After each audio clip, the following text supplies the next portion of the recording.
right, so to lower this boat, it's a little different than the two jet skis. This lift is a little different, but it's kind of self-explanatory here. If you just hold, it's on hold right now. To let it down, you just go like this. You'll hear the air go out, and this will slowly go down. When you get to where it's just about all the way down and not quite floating yet, you'll want to stop it. Then it's easier for your passengers to get on and off. So what we'll do is we'll just let it go down, and then we'll come back on where we're in the hold position. So we're just about all the way down. It's not completely in the water yet, so we're just going to let it go down a little more, and then we'll stop it. The reason that is, it's so much easier for your passengers to get it on and off of the boat when it's down like this. It's easier for on. And so what we'll do then is we'll just put it on hold, and then we'll come back after we're ready to depart, when we're ready to depart, and we'll finish lowering it. So now we've got it here. You can see you can either go from there, or here is a really nice entry point to get onto the boat. First thing, this has a shut-off on it for the batteries. It has two batteries, one that's a starter battery and one that's for your radio and accessories. They're over here. The battery pack and the turn-off switch is right here. Right now, this is in the off position where it needs to be when it's not being used. We're gonna move it over to the 1 and the 2. There's for battery 1 and 2, but we want it to 1 and 2. That way it's charging and it's letting you use off of both batteries. So the reason it's got the 2, like if you're stopped somewhere anchored and you're just having a good time and you got the music going and stuff, you're still going to be able to start it. So we've got it over to 1. While we're back here, I'm going to show you, this has got an anchor right here. That's an electric anchor, I should say. Here's the up and the down. So to do this, just up or down like that. Also over here is your ladder to go up and down for swimming. There's just a little snap here, and this goes and it goes down, and the guests can come back onto the boat when you're swimming. The one thing always do is make sure the motor is never running when you have people in the water. Even though you might be in neutral, that doesn't matter. The motor should always be off when anybody is in the water. In each one of these areas, there's a lot of life jackets. Your passengers, there has to be a life jacket for every passenger. There's quite a few different sizes. I think this is an extra large. There's some larges, there's some mediums. They're kind of, I've got one that's just kind of for kids up there, but they may get mixed around. But you want to make sure that you have a jacket for everybody. So check that out. They're all in these. Here, like here's the one for kids, you know, and then adults here. So make sure you have a jacket for each one, and you have ones for the kids that fit the right sizes, because they all come in different sizes. Now, legally, any passenger 12 years or under has to have a jacket on at all times when on the boat. In here, we've got some buoys, and we've got some of those real nice little floats. If you want to sit, you can use a jacket, but these are nice when you're anchored to be out there, to just go in and sit and float around when you're maybe having a beverage. There's 2 of these that are all set to go on the sides of the boat, depending on where you go. A lot of times you'll want to anchor on this side, or if you go like to Starkey's when you get gas, this is your port side. So you would anchor on this side. These are already pre-adjusted. They just snap on like that. There's one for here and one for there, and you can move them so when you get close. And then when you're done, as you're pulling up, put those on, and after you depart, take them back off and put them away, because once you get going, they may come off. Okay, I'm going to start up and kind of show you how the electronics work on it. So get it to start. We just keep it in neutral. In order to start it, it had to be in neutral, or else it wouldn't start. The other thing that has to be, if you turn it and it doesn't start, it has to be in neutral. And remember those switches I showed you, the battery has to be on in order to start it, or else then it should start. After that, there's 3 accessories you want to hit there to run the radio and to run the Garmin and some of your switches, you'll see our light came on for the radio. And it's going to make you acknowledge it like it does in the vehicle. Your depth finder, as long as the engine's running and your AC is on, that'll go. We'll turn it on. It'll take a while for it to fire up. It shows Garmin, and then it'll take a little while. You'll have to approve that. This'll come on. There it is. It says right now it's in, I had moved it to Bluetooth. Whatever source you want, you can hit there. You can see it says Bluetooth, accessory 1, USB. There's a USB here, input. So if you want to use your playlist on your phone, you just bring your cord for that, plug it into your phone, go to USB 1, hit that button. It's saying you don't have your phone on it, but if you had your phone and plug it in with your playlist the way it goes, if you want to play off of Spotify instead, you would go to Bluetooth, hit Bluetooth, and then it wants to pair your phone. When you do that, it'll say pairing phone. If you look on your phone, it's going to say Media Center. It'll be searching for Media Center, and it'll be just like when you're linking your car up. Here you can look on this. This is, it has a lot of different things showing waypoints or whatever, but really the all you want to do on that is if you hit the regular traditional, it's showing you what the depth is on there. It's 9 foot here, and it's going to show you how much depth you have. If you go back, it can show you the lay of the lake and things like that. You can play around with that as much or as little as you want. The main thing is to know your depth. So when you get into shore and things like that, that you know what kind of depth you're in. And kind of look, sometimes it'll show trees. This lake is very deep. It gets into the 200 feet deep, but you can be in 40 foot and you think everything is fine there to go swimming, but there could be trees that are coming up and the top is at 40 feet. So you kind of want to look and make sure, maybe swim it first or look before you have people start to dive in where you don't know if there's a tree there or not. And you'll also see a fire extinguisher here. By law, you have to have a fire extinguisher with each boat. You also need to have a horn that works here, and then you also need to have a throw, what they call a throw cushion, and that's right here. It's always placed right in here so it's quick, and that's a throw cushion. If somebody needed assistance, you take it and basically can throw it out for them. So those are the 3 things that are required by the Coast Guard to have, and this vessel has that. And you'll notice this is a correct, you always want to look for that. That's where, to making sure that the impeller is working properly, that it's coming, the water is coming out the side. That's a natural thing for it to do. Once it's doing that, it's working fine. Really everything else is, you'll see the gauge here. This is almost full. The trim, which is right here on the trim on the motor, it shows you trim up or down, which on here goes to there. Usually when you start off, you're down. As you go, you can go on the up position. It depends how you have guests loaded, and you'll be able to tell that by your speed and if it's either pulling down in the front or pushing up.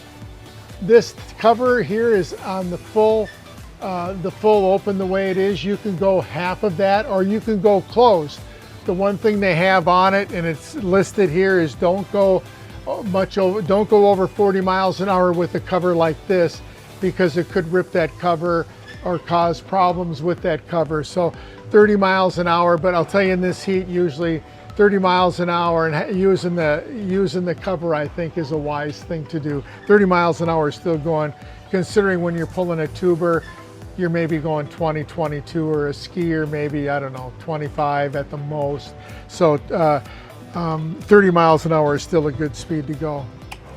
All right, after you shut it off, make sure to hit the auxiliary back on so you're not draining. Although if you're like I said, if you're kind of tooling and you put your anchor out and you're playing in a spot where you want to swim, leave your accessory on so you can still have, so you can still listen to the music. Your other lights up there, I didn't tell you, are the keep the bilge onto auto, and then your navigation lights up here, navigation, they're on your front and then on the back thing. You'll also see your lights here go You only need those after dark or when it gets to be dusk to dark. So that's the only time you need to use the lights, but you do need to use the lights if they are. You have lights that go there. You also have docking lights in the front. You turn them on, but in the nighttime you'd be able to see where they would protrude out.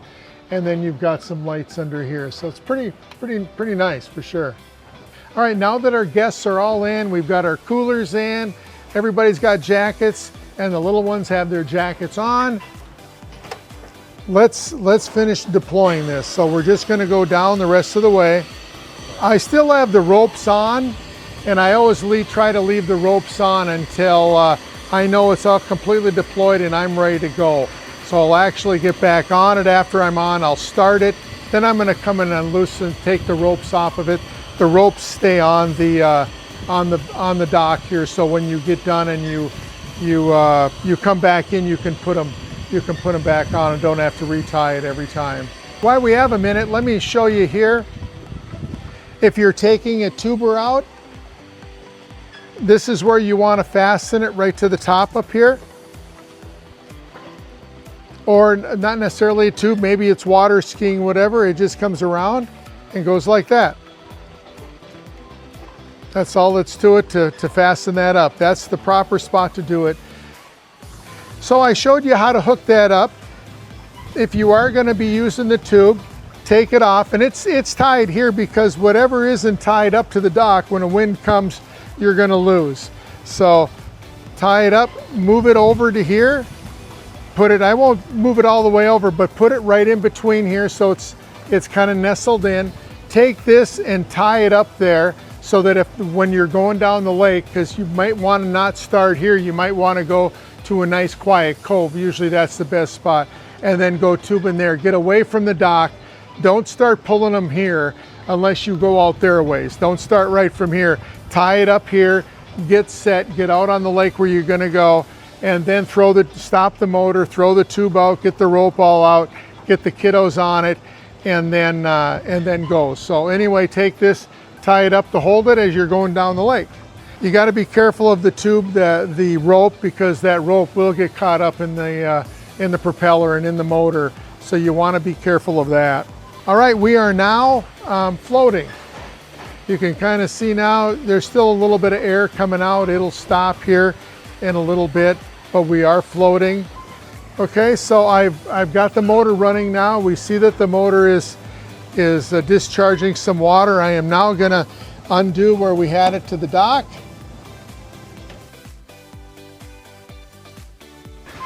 The main thing for the rope is if this failed, the pontoon stays in the slip, but the main part is that when you do drop it, if the wind is blowing, you can drop it and your guest can get on and off, and it's gonna stay within this area and not float away.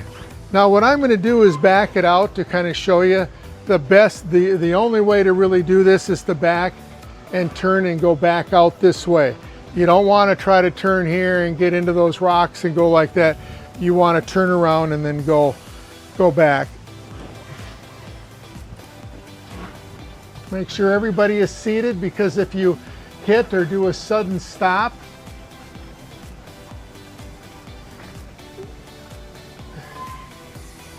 so just slowly go out. This has a real nice, you can go into neutral, go into reverse. As soon as you clear the front, turn sharp and get out.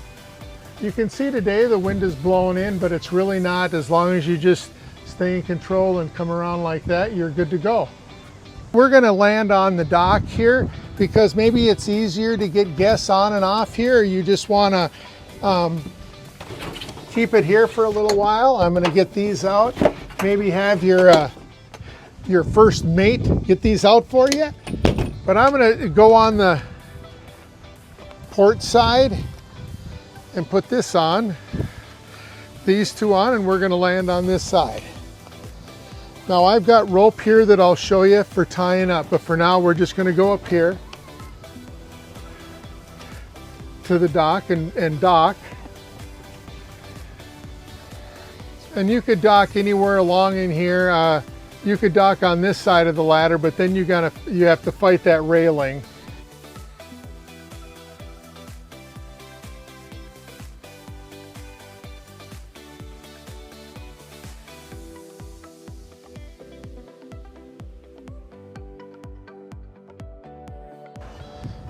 Okay, here we go.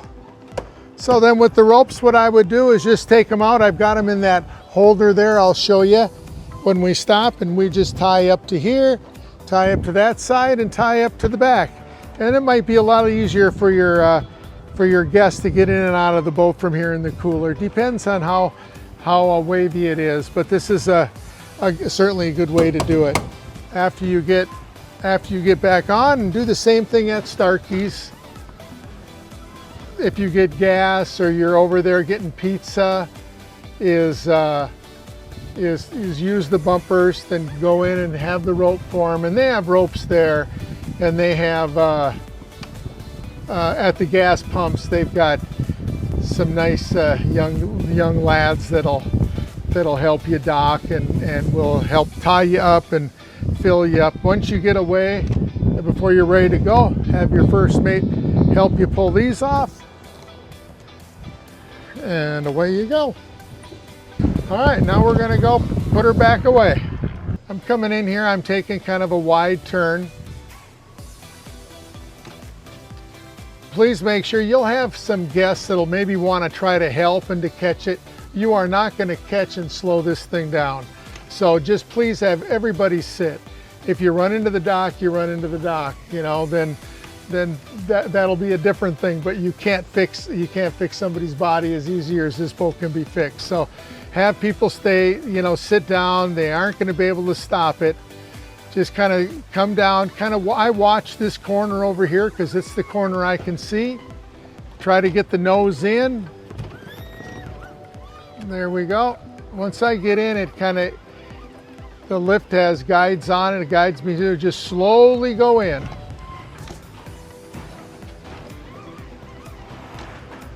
And then you get there, just power off, and the rest you can do by hand. Once again, the first thing I do is after I shut it off, then come out and tie yourself up so that it doesn't move back on you or anything. It'll shift a little, but that's okay. At least it's not going out to sea. You tie there, and we've got another one on that back corner. So now you're secure. What I do then is while I'm over here doing that, I take this off, turn my batteries back to off, and once again, I don't lift anything. I don't lift it up while people are on it. I want to have everybody get off and then lift it up, because coming up that step, people fall in between here and there, and it can be dangerous. All right, now that all our guests are off and we're ready to raise it again, I'm going to go up here. This shows up here you have hold, down, and up. I'll move it to the up position, and that'll start it. Now we line this up. You'll see the front of the boat about even with this black deal. So right about there. That's about how we want it. I'll show you when we're done in the back how it looks. You don't have to worry about the sides because this lift is nice. It's got two bumpers that are holding exactly the right width on the sides. So really, after you have it there, put it to the up position, kind of hold it so it doesn't go front or back. That's it.